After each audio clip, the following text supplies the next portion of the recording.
del método que conocemos, pero lo hace de un Perdón, modo Eduardo, mucho más... perdón, parece Sí. que me asignaron el hospedaje y había dejado de grabar, entonces puse a grabar nuevamente. No hay problema, sí, lo vi, me avisó la máquina. Gracias, Ezequiel.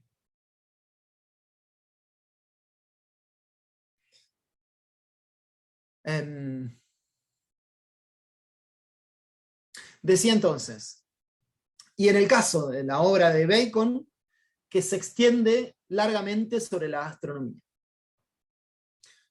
Es de lo poco que sé de esas obras que llegan a nosotros, lo que nosotros leemos son obras completamente reeditadas. Entonces decía, ¿cuáles de estos cuatro principios del método que menciona Descartes para producir conocimiento?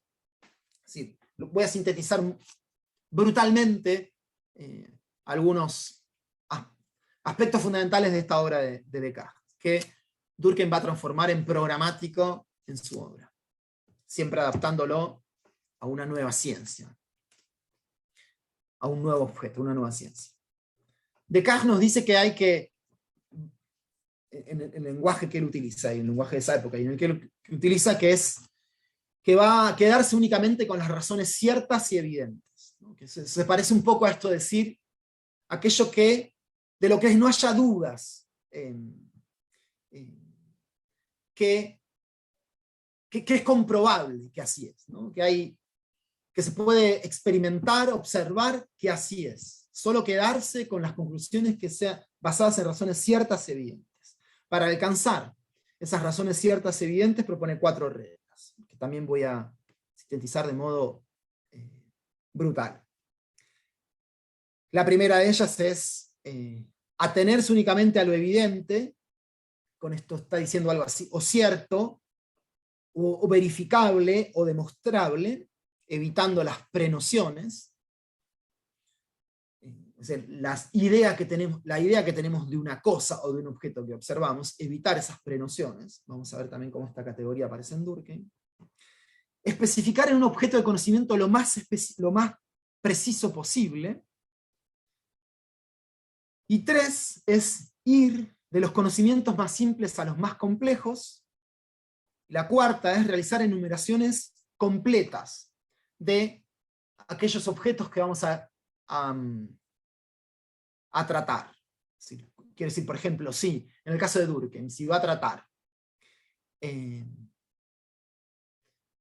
un objeto como el suicidio, no elegir qué suicidios va a estudiar, sino tratar todos los casos que puedan entenderse de suicidio. Por supuesto, no todos los casos de suicidio en la historia de la humanidad, sino se va a tratar el suicidio en Normandía en los últimos 30 años del siglo XIX, tomar todos los casos de suicidio y no elegir qué casos de suicidio le vienen bien y qué casos de suicidio no le vienen bien para afinarlo con las conclusiones a las que llega. Ahora sí, dicho todo esto, me meto de lleno en Durkheim. Pero antes de meterme de lleno en Durkheim, y cómo retoma toda esta herencia, retoma y a la vez relabora toda esta herencia, para, desde los principios establecidos en la revolución científica de la modernidad temprana, resolver aquellos problemas que se producen con la revolución industrial y la revolución francesa o revolución política de la modernidad madura. Hago una breve pausa por si hay preguntas, comentarios, objeciones o lo que fuera acá antes de meterme de lleno en Durkheim. Dudas o lo que sea.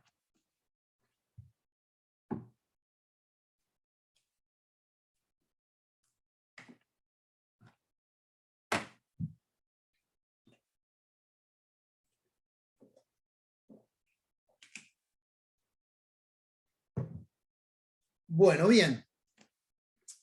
Retomo entonces. Espero que estén ahí, dado que no los estoy viendo, y que quienes no estén ahí, por lo menos estén grabando, para escucharlo en un momento más oportuno. Decía entonces, primera duda que quizás algunos puedan tener. ¿Por qué este tipo dice Durkheim? Cuando todo el universo dice Durkheim.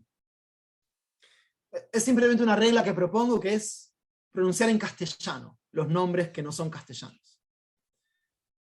Porque Durkheim, pronunciado en castellano, era un señor francés. Y en francés, Durkheim se dice Durkheim. No se dice Durkheim. Se dice Durkheim.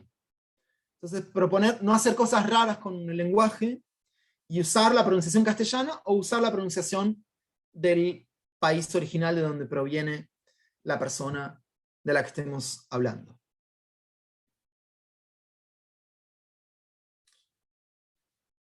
Entonces, voy a exponer cómo estructura su obra Durkheim para ir identificando en el camino todo lo que dijimos de cómo intenta atacar, resolver, pensar los problemas económicos sociales en particular, de la doble revolución industrial y revolución francesa, a partir de los principios que para producir conocimiento que se establecen en la revolución científica de la modernidad temprana. Algo que es saliente en la obra de Durkheim es que retoma el lenguaje de las ciencias naturales para aplicarlo a las ciencias sociales, o esta sociología naciente. Es muy marcado en Durkheim todo el lenguaje de las ciencias naturales, es decir, de las disciplinas científicas que más se habían desarrollado durante la revolución científica de la modernidad temprana. Retoma, y muy en particular, en el caso de Durkheim, retoma el lenguaje muy específicamente, uno podría decir, de modo saliente de la biología, de la medicina y de la química. ¿Por qué la biología y la medicina? Porque han sido las ciencias que más se habían desarrollado en la segunda mitad del siglo XIX. Digamos así, habían sido las ciencias que mejor habían heredado el desarrollo de la física, de la química, de la astronomía, de los siglos precedentes. Durkheim pretendía construir una disciplina nueva que retomase todos los avances que se habían producido desde la revolución científica en aquellas otras disciplinas, química, física, luego biología, medicina, en la segunda mitad del siglo XIX, que es cuando nace Durkheim, nace, si mal no recuerdo, en 1857,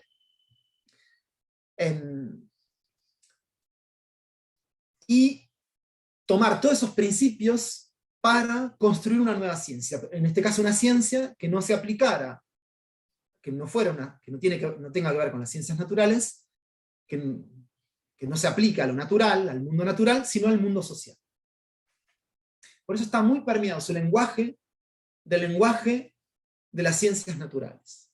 De modo muy saliente de la biología, la química y la medicina.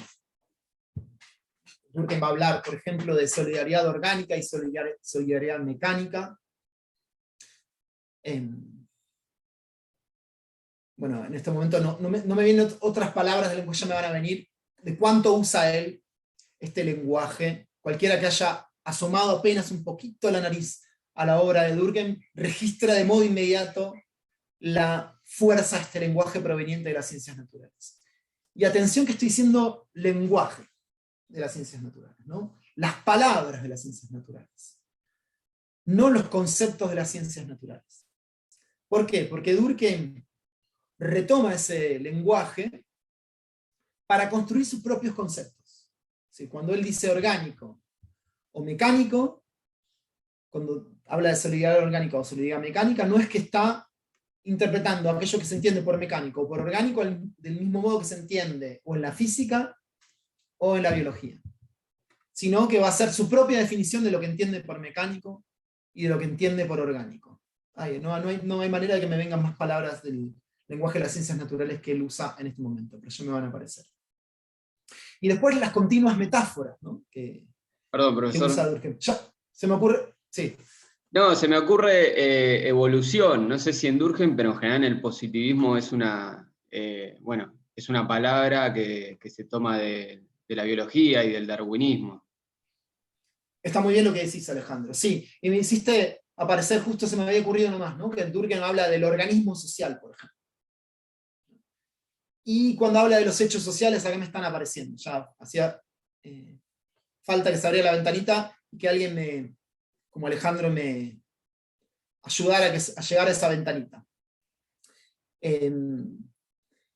Durkheim va a hablar de que los hechos sociales pueden dividirse entre aquellos que asumen la forma de corrientes y aquellos que asumen la forma de cristalizaciones, ¿no? Ya aparece todo ese lenguaje, ¿no? Orgánico, mecánico, cristalización, corrientes, el organismo social, los órganos de este organismo social, ¿no? Aparece todo este lenguaje, está permeado.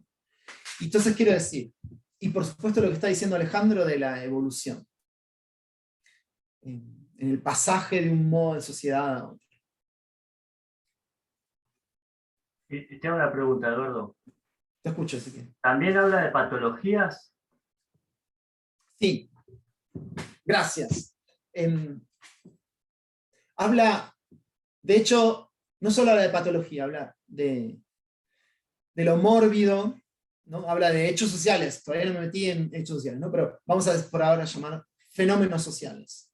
Habla de fenómenos sociales mórbidos, habla de fenómenos, divide de modo general, de modo muy general, a los hechos sociales, o por ahora llamémoslo nosotros, antes de meternos en qué quiere decir cuando dice hechos sociales, en vez de un lenguaje más contemporáneo a nosotros, como fenómenos sociales, los divide entre hechos sociales normales y anormales.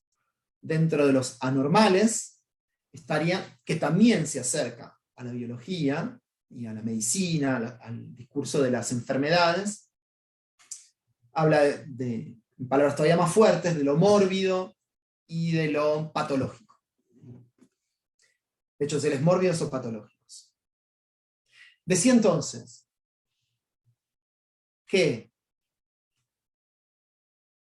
toma ese lenguaje, pero hace su propia definición de lo que entiende por mórbido, de lo que entiende por normal, una definición específica para lo social, para un objeto de estudio dentro del campo de lo social, no dentro del campo de las ciencias naturales de modo general. No es que simplemente toma los conceptos de las otras disciplinas y los traslada mecánicamente a las disciplinas sociales. Hace su propia definición construyendo nuevos conceptos específicos de las ciencias sociales al utilizar ese lenguaje.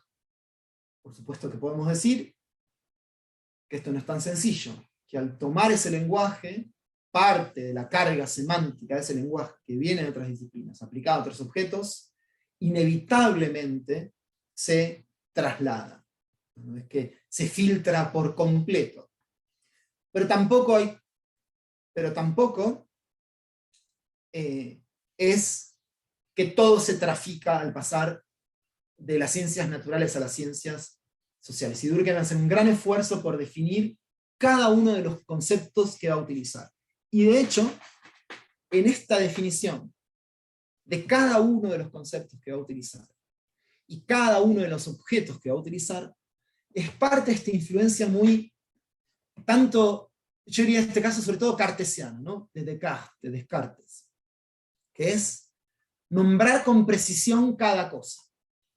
No, si yo voy a decir suicidio, si yo voy a decir hecho social, si voy a decir hecho social normal, si voy a decir hecho social cristalizado,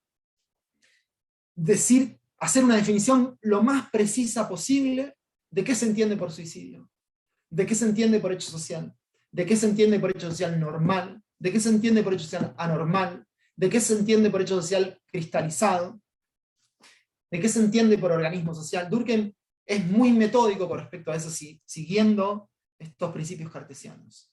No lo deja abierto. De hecho, en casi todas sus obras, apenas empieza la obra, dice, cuando digo esto, entiendo esto. Esta es la definición a la que alcanzamos por ahora. Y así va a llegar a algunas definiciones que aún hoy resultan atentar contra nuestro sentido común de lo que se entiende por esa definición, de lo que normalmente entendimos por esa definición. Dejo por acá ahora lo del lenguaje, ¿no? Pero en principio esto, toma ese lenguaje y ahí se nota toda la influencia de aquellas otras disciplinas que más se habían desarrollado a partir de la revolución científica de la modernidad temprana. Otra segunda, ¿por qué? Porque Durkheim tiene que construir. Tiene que separar como un heredero de aquella revolución científica, entendiendo a su modo, vuelvo a decir, uno podría decir los autores de aquellos que mencioné al principio, tanto Weber como Marx, también se consideran herederos de aquella revolución científica. Quizás unos más críticos que otros de aquella revolución científica, pero los tres se paran como herederos de aquella revolución científica de la modernidad temprana.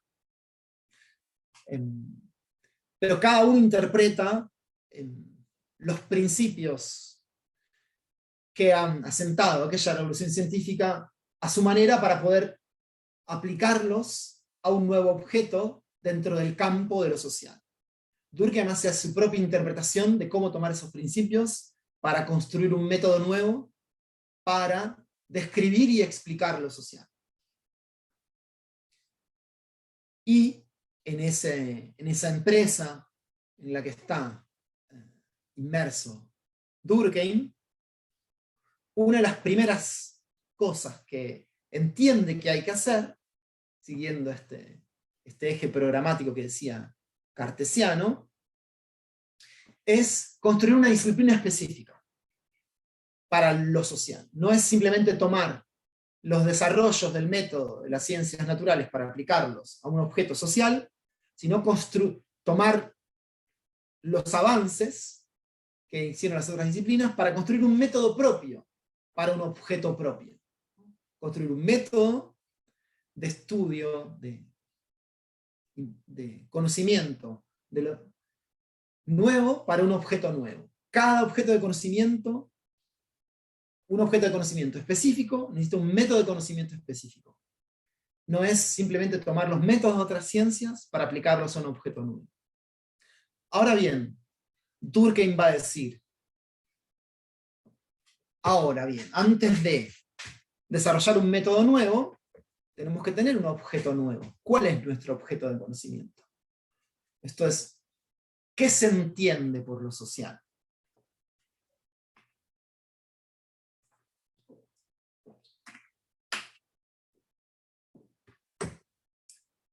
Y Durkheim, en una de sus obras más importantes, Las reglas del método sociológico, de 1895, parte prácticamente en sus inicios de decir, muy bien, vamos a construir un método nuevo para un objeto nuevo. Ahora bien, ¿cuál es este objeto nuevo? ¿Cuáles son sus características que lo diferencian, este objeto nuevo, es decir, lo social, de otros objetos? Y va a partir de dar algunas definiciones de lo que él entiende, cuáles son las características particulares de este nuevo objeto, ¿no? Lo que él va a llamar, no lo social de modo general, ni siquiera los fenómenos sociales, aunque a veces sí los llama, pero Durkheim es muy conocido por nombrar a lo social como los hechos sociales. Vamos a ver que esa palabra hechos tiene mucha influencia en el resto de la organización de la obra de Durkheim.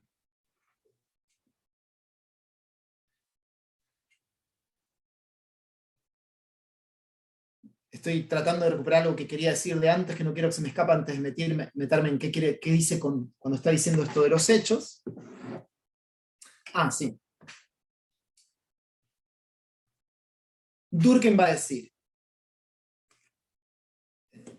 bueno, me meto en la definición de hecho social. Durkheim va a decir, lo digo es una definición muy conocida, ¿no? Que cuando va a decir, ¿cuál es la característica distintiva de lo social? Es que son formas de pensar, sentir y actuar, colectivas, exteriores a los individuos, que se imponen sobre los individuos, coactivamente desde afuera. Una famosísima definición de Durkheim, que lo que nos interesa ahora es no solo la definición en sí, sino el lugar que ocupa en su obra siguiendo esta programática de aquellos referentes de la revolución científica, aquí estos dos que mencioné, Bacon y Descartes, muy en particular, mencionados explícitamente en su obra, incluso en esta obra, las reglas del método sociológico por el propio Durkheim.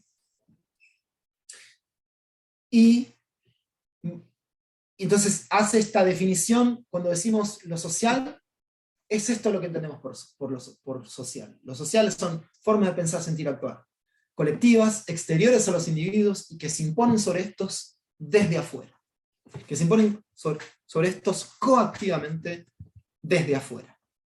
Esas son las primeras características descriptivas de lo social que Durkheim identifica. Y va a decir que, igualmente Durkheim va a decir que no alcanza simplemente con producir esta definición de lo que se entiende por social. Ahora, lo que habilita esta primera definición es decir que lo social tiene sus características distintivas y que ninguna otra disciplina existente hasta el momento se ha ocupado de un objeto con estas características, definidas de modo claro, o lo más claro posible en esta instancia del conocimiento, de esta manera. Lo que voy a decir es, con lo cual la sociología es completamente distinta de otras disciplinas como la filosofía, la psicología, la historia o la economía. Tiene su objeto de conocimiento específico. Y lo definimos de esta manera. Ninguna otra disciplina se ocupa de un objeto de conocimiento como este, con estas características. Con lo cual hay que construir un método propio para una disciplina propia que se ocupe de un objeto de conocimiento propio. Ahora bien, un paso más. Durkheim va a decir, no simplemente se trata de lo social. Va a decir un poquito más adelante. Lo social tiene las características de una cosa. Por eso lo va a llamar hecho social. Esto es un poco más raro para quien no esté habituado al lenguaje de Durkheim. Está queriendo decir con esto de que tiene las características de una cosa, y que de ahí esta definición de llamar a lo social hechos sociales. Acá hay una diferencia, tanto nuevamente con esto de llamar a los hechos sociales, a lo social hechos sociales, y decir que tienen las características de las cosas. Originalmente va a decir, en principio parecen tener las características de las cosas, con lo cual metodológicamente hay que tratarlos como si fueran cosas, y más adelante en su obra va a decir, hemos concluido no solamente que parecen tener las características de las cosas, y por lo tanto hay que tratarlo como si lo fueran, sino que tienen todas las características de las cosas, y que por lo tanto podemos hablar de que son cosas, pero cosas sociales. ¿Qué está diciendo cuando usa esta categoría que hoy nos puede parecer extraña de hablar de cosas sociales y de ahí su definición de hechos sociales?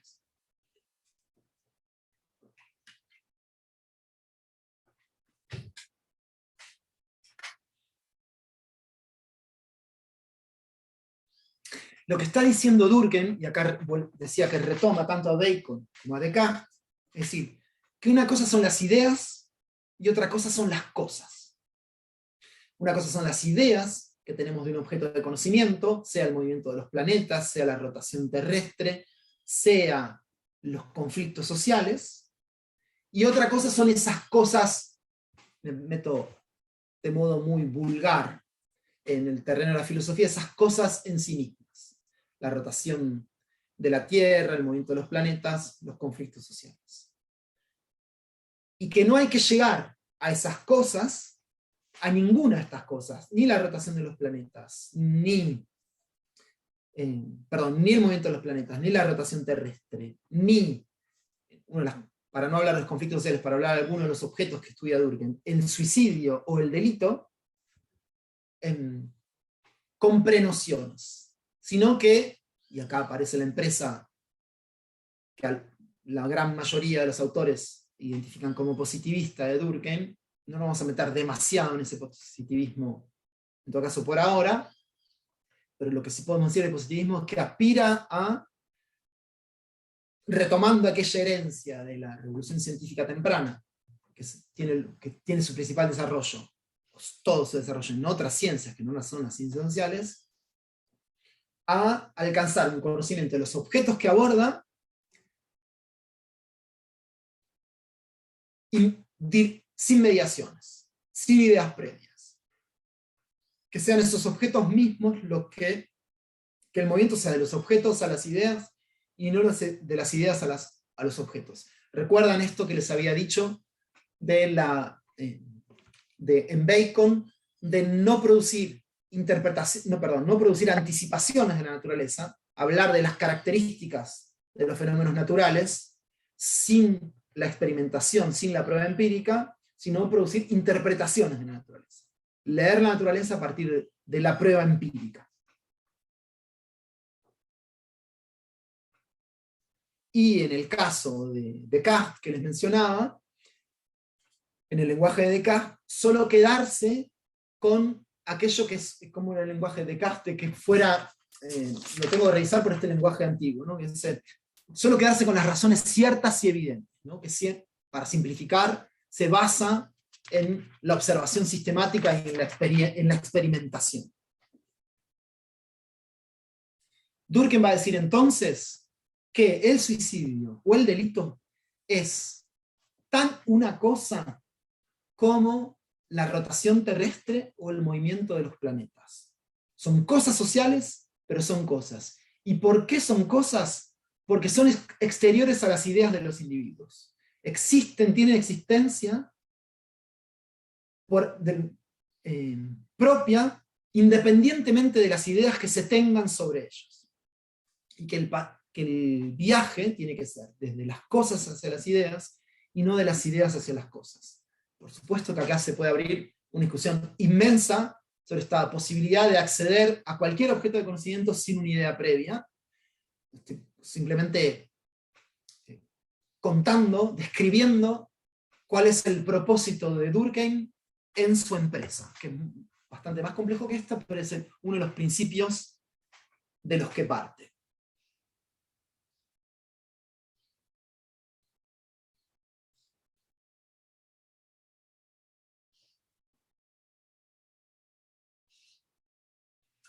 Como hace mucho que no...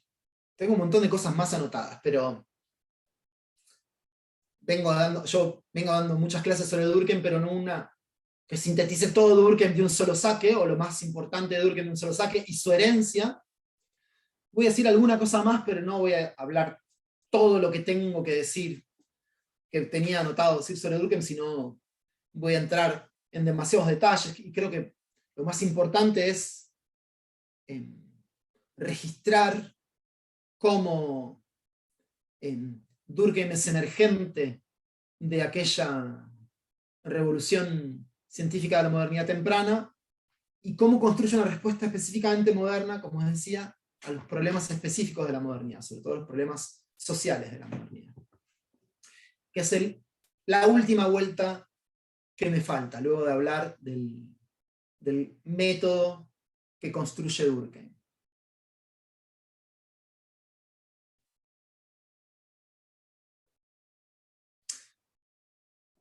Durkheim es conocido porque justamente toda la sociología primera, digamos, de fin del siglo XVIII, no toda, sino del fin del siglo XVIII, es esta preocupación por si la sociedad puede mantenerse constituida como un nosotros, y donde los individuos que la integran formen parte de un nosotros, ¿no? Estén de un suelo común.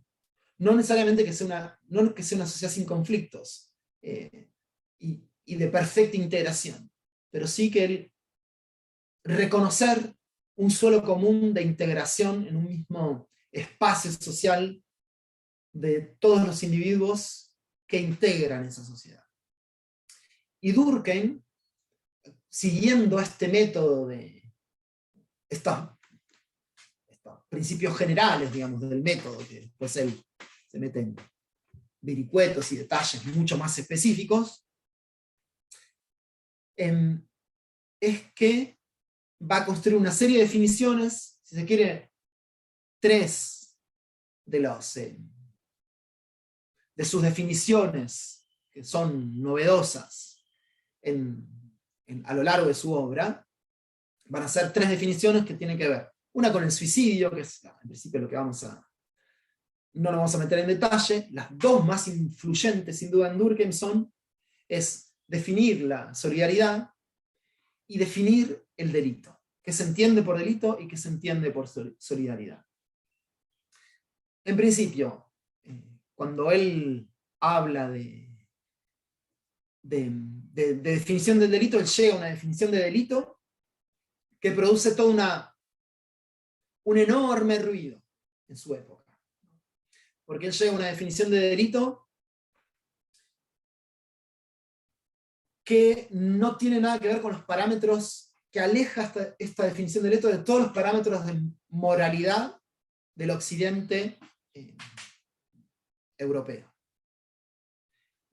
Y define simplemente al delito desde la exterioridad y como cosa, es decir, construyendo un concepto de qué se entiende por delito, al decir de su propio método, al decir él mismo de su propio método, yendo desde la cosa hacia la idea, y no de la idea hacia las cosas. Es decir, lo que él va a decir es que delito van a ser todos aquellos actos que son punibles de un castigo. Cuando es así, hay muchos en diferentes tipos de sociedades, hay determinados actos que son punibles de un castigo y que no tienen nada que ver con lo que entendemos por delito en nuestra sociedad contemporánea, o en un mundo más cercano a nosotros, y que no por eso, incluso más Durkheim da un paso más, no por eso es que no tienen moral en esas otras sociedades. Al contrario, tienen una moral mucho más estricta que la que nosotros conocemos. Sobre todo en sociedades no modernas, en lo que va a llamar sociedades tradicionales. No quiero extenderme en todo el aparato de definiciones del propio Durkheim. Y en ese caso, por ejemplo, a mí se me ocurre mencionar, bueno, nada, eso. Y yendo mucho más hasta ahí, yendo de modo mucho más específico a las formas de solidaridad, Durkheim va a llegar a un lugar en el que él va a identificar que las formas de solidaridad que dominan en las sociedades modernas, nosotros podemos llamar capitalistas avanzadas, no tienen nada que ver con las formas de solidaridad que predominaban en las sociedades tradicionales, de modo muy general, anteriores al capitalismo. Durkheim va a decir, y acá es donde aplica este método a la construcción de conceptos para pensar los propios problemas de la modernidad. Y esta disolución de la sociedad, esta cuestión social, este debilitamiento de los lazos sociales que integran a los individuos que conforman una sociedad en un nosotros común. Y Durkheim va a decir, las formas de solidaridad contemporáneas o de las sociedades modernas no son las mismas que las formas de solidaridad de las sociedades tradicionales. En las sociedades tradicionales, la solidaridad que existía era una solidaridad por semejanza. Los individuos se integraban porque uno era tan igual al otro que es difícil hablar de una conciencia individual. Su conciencia individual se funde en una conciencia común. O en todo caso, la conciencia individual se diferencia muy poco de la conciencia común. Con esto está diciendo que las prácticas religiosas, los modos de vestir, los hábitos cotidianos, las creencias, el lenguaje, es completamente compartido por cada uno de los individuos, a punto tal que es difícil hablar de individuo como existencia social. Existe un individuo como existencia biológica, pero no como existencia social. No hay individuos que uno pudiera decir, no, bueno, yo me voy a peinar el pelo de violeta, yo voy a elegir la carrera que quiero elegir, me voy a mudar de esta aldea, me voy a ir a otra aldea, y he decidido no ser campesino para ser poeta. O sea, todo eso no existía. Cada individuo es tan igual uno al otro que la conciencia individual se funda en la conciencia común. Y eso es lo que le da integración a esas sociedades. Que un individuo se parezca tanto a otro individuo. Y lo que crea ruido es la aparición del individuo que busca diferenciarse. En cambio, las sociedades modernas, ¿por qué? Porque afloja, y por eso es pasible de ser considerado delito, por ejemplo, aquel que no respeta un rito religioso. Y eso se transforma en delito, no respetar el rito religioso. Porque atenta contra aquello que permite la integración de la sociedad, porque aparecen los individuos que se diferencian del resto de los individuos. Entonces eso se considera delito y se considera delito, ¿por qué? Porque es pasible de un castigo.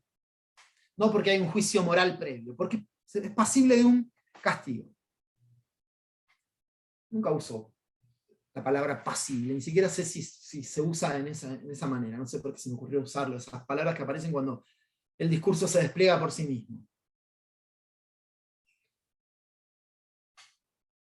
En cambio, va a decir Durkheim, en las sociedades modernas, en el capitalismo, la forma de solidaridad no tienen nada que ver con no pasan porque un individuo sea igual al otro. Al contrario, como está basada, Durkheim va a decir, en la división cada vez más amplia del trabajo, es decir, que un dentista no necesita de otro, o necesita poco de otro dentista, o un médico clínico no necesita de otro médico clínico, sino lo que necesita es de un techista, de un plomero, de un electricista. Perdón que esté hablando de mi vida personal, es decir, todo esto también, inevitablemente mi vida personal se filtra, de un obstetra, de un pediatra, y el pediatra no necesita de otro pediatra, necesita de un obstetra, necesita de un techista, de un plomero, y así, basada en esta división del trabajo, lo que necesita un individuo es un individuo distinto del mismo. Un colectivero, bueno, justo un colectivero se toma otra línea de colectivo sin necesitar de otro colectivero, pero necesita menos, digamos. En todo caso, un camionero, de modo general, es alguien de un oficio necesita mucho más de los demás oficios, estos que se multiplican por la división de trabajo, y necesita de alguien, de un individuo que se diferencie de él mismo. Y en eso se basan las solidaridades en las sociedades modernas. No en la igualdad, sino en la diferencia. Se produce una solidaridad por diferencia, no por semejanza. Y ese es como una vez también novedoso que trae Durkheim, incluso a contracorriente, ¿no? Porque hay toda una discusión sobre si el capitalismo es posible de mantenerse como sociedad o no integrada, dado los grandes conflictos sociales que se producen en el siglo XIX. Con todo lo que les había mencionado sobre la aparición de la figura del trabajo asalariado en estas condiciones tan precarias y miserables, de tanta explotación y miseria.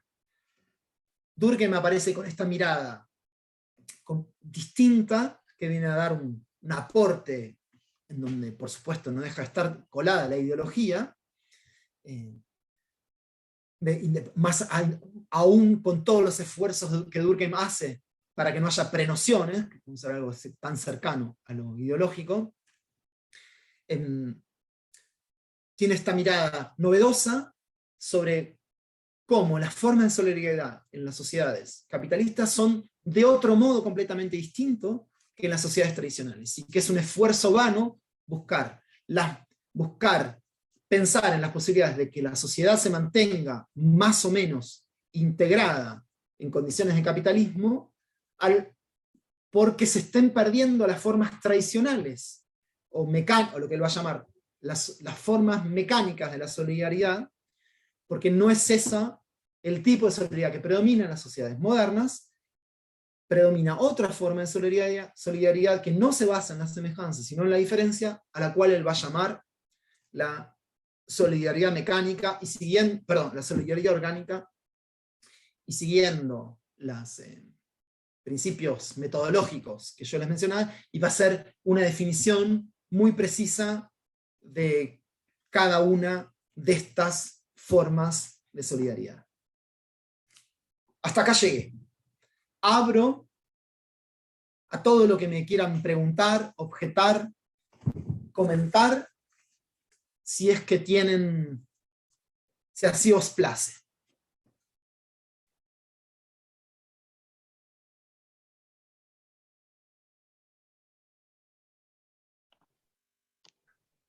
Eduardo, perdón, yo te quería hacer una preguntita con respecto a esto último que decías, ¿no? De las formas de solidaridad, la diferencia entre las tradicionales, ¿no? Y las contemporáneas.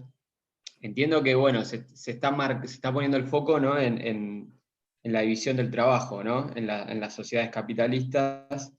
Pero estoy pensando, y que esto, qué sé yo, el panadero necesita, no sé, no que haya otro panadero, sino que en todo caso haya un carnicero, un cervecero, etcétera. Pero, ¿cómo era entonces? No me termina de quedar claro cómo serían esas formas de solidaridad entonces, o en qué sentido se está entendiendo la solidaridad en sociedades más tradicionales. O sea, ¿por qué o sea, hasta qué punto no hay cierta división del trabajo también en aquellas sociedades? ¿No? Y en ese sentido no hay también algo de diferencia. Está re buena tu pregunta, Alejandro. Digo, primero, Durkheim, fíjense que hace cortes muy amplios y generales, ¿no? Aún. O sea, divide las sociedades entre sociedades tradicionales y sociedades modernas. Es un corte muy amplio, muy de lo que nos suelen criticar a los sociólogos. Muy abstracto, conceptual muy abstracto, ¿no? Que le falta especificidad, sobre todo en la discusión que solemos tener con los historiadores. Que está bien que nos lo señale, cada disciplina construyendo su propio método para su propio objeto, con sus alcances y sus limitaciones. Primero hace este corte muy, muy general, porque está diciendo sociedad tradicional, todo lo anterior al capitalismo, ¿no? Y habría que entrar en más detalles. Durkheim no está diciendo que se va a conformar con eso, ¿no? Es decir, bueno, hay que continuar la empresa del conocimiento para... Acá me aparece una nueva palabra de las que Durkheim usa, porque Durkheim al dividir de esta manera sociedades tradicionales y sociedades modernas, está hablando de especies sociales. Acá aparece una nueva palabra de aquel lenguaje que yo les decía de la biología, ¿no? La sociedad tradicional será una especie de sociedad, la sociedad moderna otra especie de sociedad. Durkheim diría, en todo caso, en su lenguaje, habría que continuar la empresa de conocimiento buscando dentro de la especie de sociedad tradicionales subespecies de esa sociedad, para ir ganando en un conocimiento cada vez más preciso. Primera aclaración. Segundo, es que Durkheim no dice que antes solo existían formas de solidaridad mecánica y ahora solo existen formas de solidaridad, es decir, en las sociedades tradicionales, y ahora solo existen formas de solidaridad orgánica en las sociedades modernas. Lo que dice Durkheim es, predominan más unas que las otras. Y lo que va a decir, en tu pregunta específica, Alejandro, con respecto a cómo eran las formas de solidaridad en las sociedades tradicionales, y que básicamente lo que está teniendo en cuenta Durkheim como referencia es la sociedad feudal, la inmediatamente anterior a la sociedad capitalista, es que en aquella sociedad feudal se habla en general de los tres órdenes, ¿no? Guerreros campesinos y religiosos. Guerreros campesinos y religiosos. Existe división del trabajo. Existe división del trabajo desde las hordas primitivas, una primera división del trabajo en aquellas primeras formas de organización social humana, ¿no? Lo que en aquel entonces se llamaba una división sexual del trabajo, ¿no? Las mujeres cuidaban a las crías, recolectaban frutos, y los hombres se dedicaban a la caza. Una primera división del trabajo en aquellas hordas primitivas, estamos hablando hace 200.000 años, ¿no? No sé, quiero decir algo. Entonces se me ocurrió algo chistoso para extender y no ser tan académico. Me viene inevitablemente, discúlpenme. Es decir, como me vino esto de decir hablar las horas primitivas hace 200.000 años. Me acuerdo una hermosa polémica futbolística entre Chilavert y Menotti, que Menotti le llegó a decirle a Chilavert enojado, dijo, a Chilavert habría que llevarlo a las escuelas para mostrarle cómo era el hombre hace 200.000 años. Me acordé de esa polémica futbolera para extender un poquitito, en medio de tanto lenguaje académico. Pero decía que a la pregunta específica que decía Alejandro de cómo era la forma de solidaridad en las sociedades tradicionales, o sea, lo que tiene inmediatamente en cuenta Durkheim es la sociedad feudal. Y en la sociedad feudal existían estos tres órdenes: guerreros, campesinos y religiosos. Y la gran mayoría de la población eran campesinos. Y la mayor parte de las familias campesinas producían todo su autosustento, o sea, producían su propia vestimenta, producían su propia leche, sus propios chorizos, quesos, sus ventanas, sus techos, sus paredes, sus aperos, sus arados, sus tiras para los bueyes. Hay algo de división del trabajo, habría algún herrero, habría algún que otro artista, pero para consumo suntuoso de la nobleza, pero está poco desarrollada la división del trabajo. No es que no haya en absoluto división del trabajo, sino que está poco desarrollada. Y en el capitalismo explota la división del trabajo. ¿Y acá qué quiero decir? Con respecto a pesar de esta empresa de Durkheim, cuánto inevitablemente hay la ideología o las prenociones se nos siguen filtrando. ¿Por qué? Esto de tomar la división del trabajo para pensar las características más salientes o más importantes de las sociedades tradicionales o las sociedades capitalistas en nuestro lenguaje más contemporáneo, claramente viene de una obra fundamental en lo científico, pero también en lo ideológico. Viene sin duda de la obra de Adam Smith, la obra más importante sobre la causa y origen de la riqueza de las naciones, de 1776, o la obra más conocida, simplificando su título, La riqueza de las naciones. Y Adam Smith dice, parte en sus capítulos iniciales, ¿por qué se ha producido tanta riqueza de modo tan súbito en el último siglo? Tiene que ver con la posibilidad de la extensión de la división del trabajo. Cuanto más se extiende la división del trabajo, más riqueza se produce. Y ahí hay toda una perorata, que acá sí se distinguiría en parte de Durkheim, sobre cuanto más hay división del trabajo, más civilizada es una sociedad, y más salvaje es la sociedad donde hay menos división del trabajo. Durkheim no compartiría esas últimas, pero está filtrado sin duda por esta obra científica de Adam Smith, que tiene tanta influencia científica por un lado, pero ideológica por el otro, al ser un referente ineludible del liberalismo económico en nuestro mundo contemporáneo. Perfecto, Eduardo, muchas gracias. De nada, Alejandro. Ahí veo un chat, no sé si alguien hace pregunta, no. Me alegro, no. Alguien saludó y agradeció la charla. Y yo te quería preguntar, Eduardo, si es que no hay otra pregunta por ahí.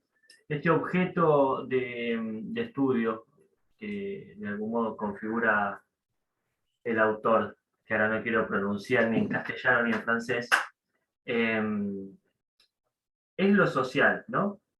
Y es adecuado, como a veces se plantea, suponer que entonces de lo que se encarga es de estudiar la sociedad civil, o ese es un error que de algún modo distorsiona todo lo que se puede hacer en nombre de la sociología, digo, ¿no? Porque suponer que el sociólogo se encarga de estudiar la sociedad civil es dar por descontado que hay alguien que se va a encargar de estudiar el Estado, y por lo tanto aceptar desde el vamos la separación entre Estado y sociedad civil. ¿Está esa separación en la configuración del objeto lo social? ¿O lo social es un concepto más abarcador que esa distinción, de acuerdo a tu lectura también, ¿no?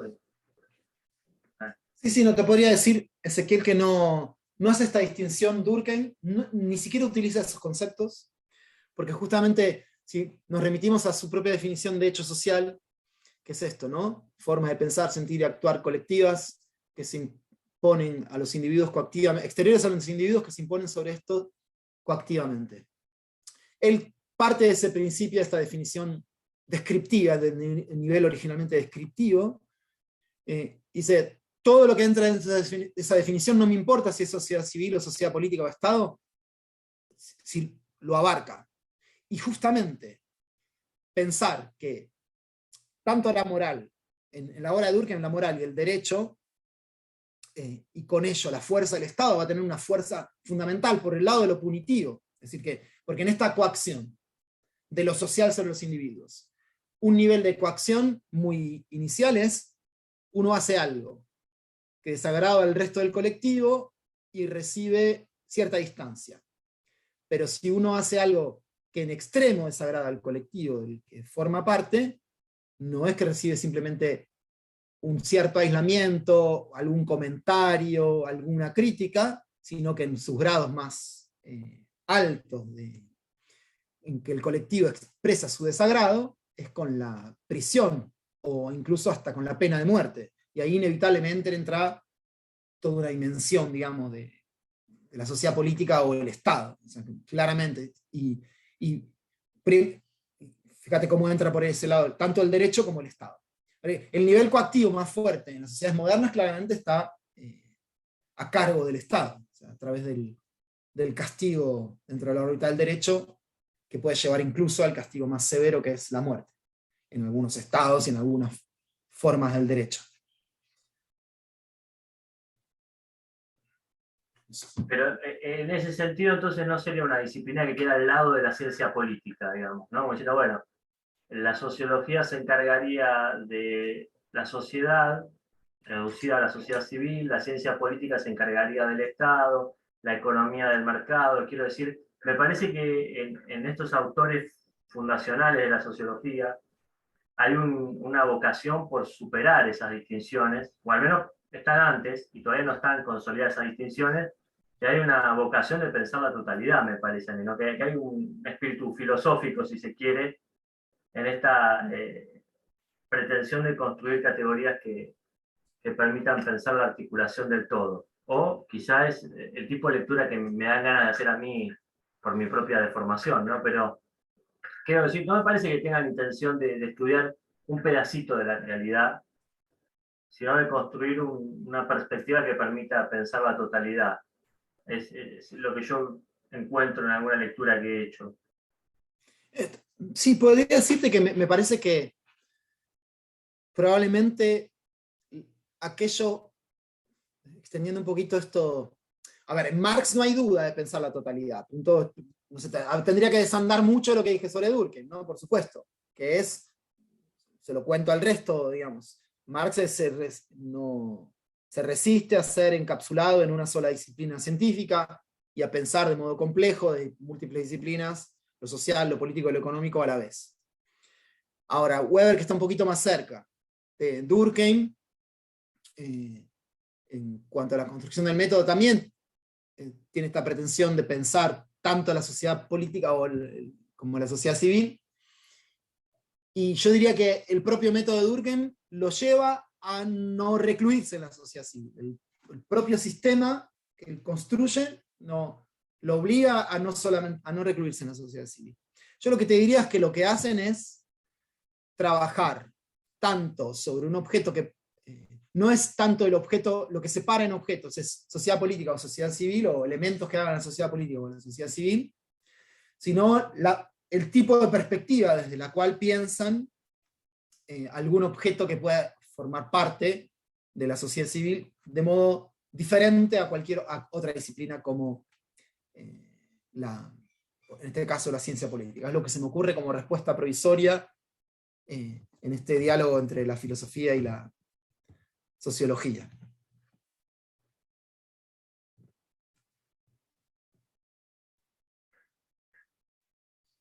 Bueno, se agradece. No sé si hay otras preguntas, otros comentarios. Vamos a aprovechar que está Eduardo, que sabe mucho de esto, y ver si hay alguna cuestión que quedó ahí pendiente, o quizás, no sé, si hay alguna cuestión que no se entendió del todo, que se quiera preguntar.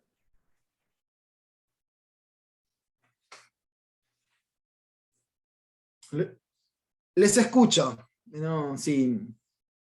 Lo que les parezca. Muchas veces la duda más que a ustedes les parece más tonta es la más interesante, porque lleva a un lugar y además permite aclarar aquello que uno no dijo con toda claridad o que pasó por alto.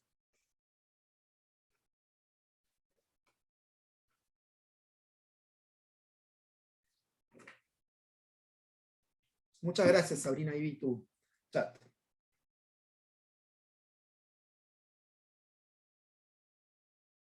Muchas más gracias que nunca, porque cuando uno hace una exposición así por primera vez, está como pisando sobre barro, digamos. Se pone las botas, pero sabe que pisa sobre barro.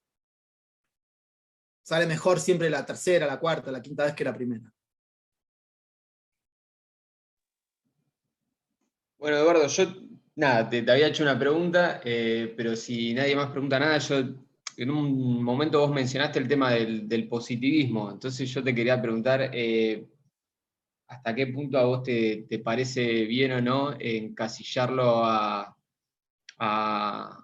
Durkheim, o Durkheim, yo me acostumbré a decirle Durkheim, perdón, pero es lo que decís vos, me he contagiado de cómo se le suele decir, de encasillarlo como un positivista, ¿no? Y que, ¿por qué quizás no? Me interesa más saber, en todo caso, por qué no se lo debería quizás encasillar como un positivista. Si es que es posible eso. No, está re bueno la pregunta, Alejandro, y está re bueno que te mandes si no hay nadie más. A veces en las dinámicas grupales son cambiantes, a veces son muchos, a veces uno que anima y incluso habla por los demás, por la vergüenza que pueden tener los demás y que se puede entender además cuando somos un colectivo que apenas ha tendido un lazo, que es virtual y por una única vez. A ver, sin dudas que Durkheim forma parte de la escuela positivista. Yo no tengo ninguna duda que forma parte de la escuela positivista. Y que es sin dudas el más positivista de los tres grandes referentes de la sociología del siglo XIX. Aun cuando los otros dos tengan cierta influencia del positivismo, que tiende a negarse, pero es inevitable que haya una influencia del positivismo en los otros, aunque se alejen del positivismo y que Durkheim sea el más clásicamente positivista. Es inevitable que haya influencia. Aunque no sea quizás la influencia fundamental, pero es inevitable. Sería como, no sé, vivir en 1820 y que las ideas de uno no están parcialmente influenciadas por la Revolución Francesa o por las ideas de la Ilustración, digamos, aunque sea para rebatirla, digamos, por las coordenadas que se construyen. Durkheim es sin duda el más positivista y uno puede inscribirlo en esa corriente. Por esto de la pretensión de acceder al objeto de conocimiento sin mediaciones previas, sin prenociones. Claramente es un principio que corresponde a un positivismo, por otro lado, en ese momento muy exitoso, digamos, ¿no? Porque la ciencia es exitosa, porque es una ciencia que avanza asentándose sobre los principios, no es una ciencia que está revisando el positivismo aún, y sigue siendo exitosa en su capacidad de producir conocimiento. Luego, quería decir, sí, Durkheim él mismo reniega de todas estas caracterizaciones, ¿no? Reniega de que lo consideran positivista. Él dice que la única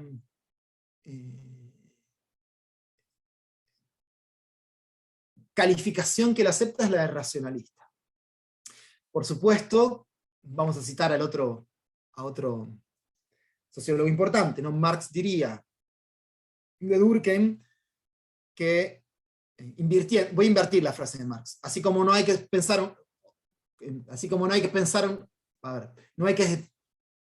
considerar una sociedad por el pensamiento que tiene de sí misma, tampoco hay que considerar un hombre por el pensamiento que tiene de sí mismo, por más que Durkheim reniegue del positivismo, eso no quiere decir que él no lo sea, o que no sea de modo salientemente positivista. Sin duda es el más positivista de los tres.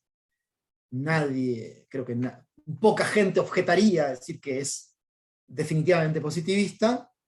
Con lo que no quiero quedarme, porque el positivismo ya de tantas revisiones tiene como tan mala prensa que uno dice, bueno, es positivista, entonces tiene que ser una porquería lo que hace, ¿no? Digamos, no quedarse con la gestualidad ideológica que llevamos.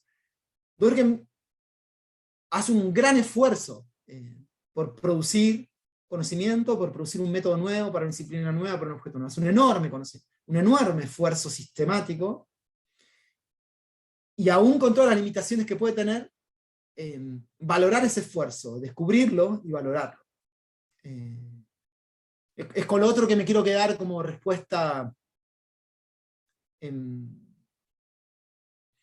¿cómo decirlo?, en sordina a tu pregunta, ¿no? Que a veces estamos como muy cargados de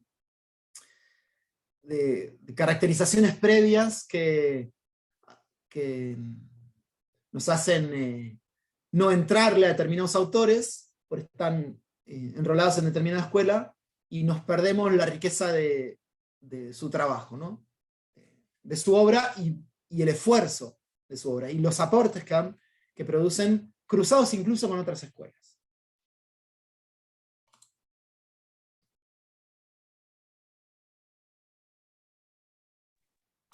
Perfecto, Eduardo. No, y además que vos también habías dicho esto de que para él es importante, digamos, que haya un método novedoso y específico para lo social, ¿no? Y en ese sentido, qué sé yo, uno a veces piensa que el positivismo es simplemente importar, si se quiere, los métodos de las ciencias naturales y aplicarlos en las ciencias sociales, y bueno, esto es lo que no estaría pasando, por ejemplo, en este autor, porque la idea justamente es construir un nuevo método para un objeto de estudio nuevo.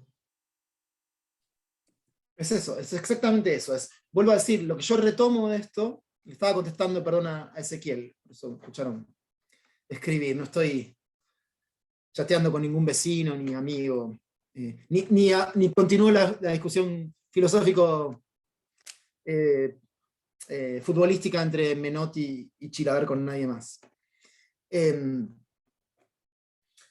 Sí, lo que tengo que aclarar de esto que decís, Alejandro, es que por supuesto que Marx y Weber hacen lo mismo, y otros autores también hacen lo mismo, ¿no? Hacen un gran esfuerzo y su obra es súper rica, y siendo tan distinta de la obra de Durkheim, hacen un gran esfuerzo, ¿no? Y aportan grandes cosas en el avance del conocimiento de lo social, cada uno a su modo. Yo lo que voy a proponer para ser ordenados y prolijos, que algo que me gusta hacer, es que en el horario en que estaba previsto, porque además muchos están bajando, si quiere alguien hacer una última pregunta, pero cerrar el horario previsto. Para ser prolijos y ordenados, porque quizás haya otro que tenga que hacer otra cosa, o entrar en otra charla, o lo que sea.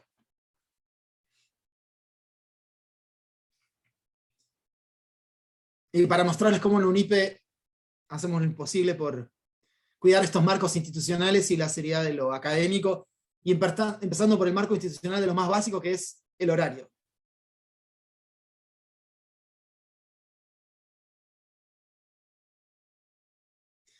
Bueno, estando donde estamos, entonces aprovechemos el minuto que tengo para agradecerles y despedirles.